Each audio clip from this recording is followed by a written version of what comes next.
The night was quiet, the only sound the soft hum of the air conditioner. I sat alone in my living room, lost in a book, relishing the solitude. My parents were out of town, leaving me to enjoy the tranquility of our suburban home. As I read, a sudden unease settled over me, like an invisible weight in the air. I glanced towards the window, half expecting to see a pair of eyes staring back at me. It was an irrational fear, the kind that creeps up on you when you're home alone in the dead of night. I shook off the feeling and returned to my book, determined not to let my imagination get the best of me. But then, a soft knock at the door shattered my concentration. My heart skipped a beat, and I stared at the entrance, my pulse quickening. The knocking came again, slightly more insistent this time. I placed my book on the coffee table and stood up, my mind racing with possibilities. Who could it be at this hour? The dread of opening the door to an unwanted stranger gripped me. With cautious steps, I approached the door and peered through the peephole. Two figures stood on my doorstep, children, their features obscured by the shadows. A wave of unease washed over me as I realized that something was off.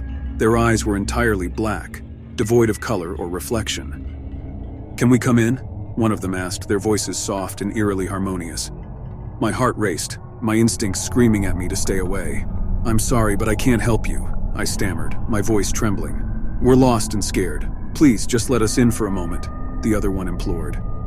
The desperation in their voices tugged at my empathy, but a gut feeling told me that something was very wrong.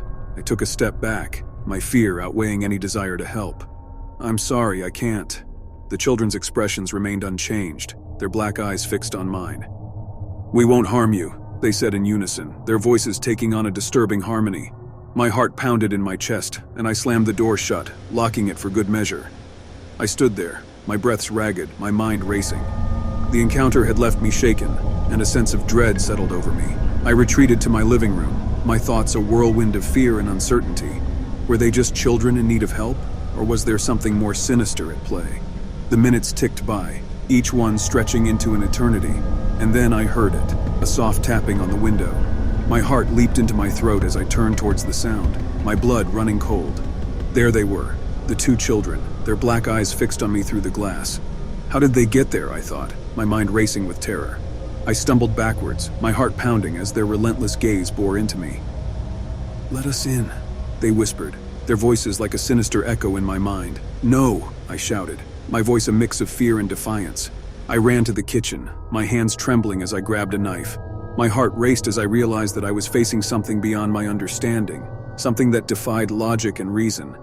As I stood in the kitchen, my back against the wall, the tapping on the window grew louder, more insistent. The children's whispers filled my ears, their words a chilling symphony of darkness. And then with a sudden sharp sound, the window shattered. I screamed, my voice echoing through the house as the children entered. Their presence was suffocating, their black eyes fixed on me with a malevolent intensity.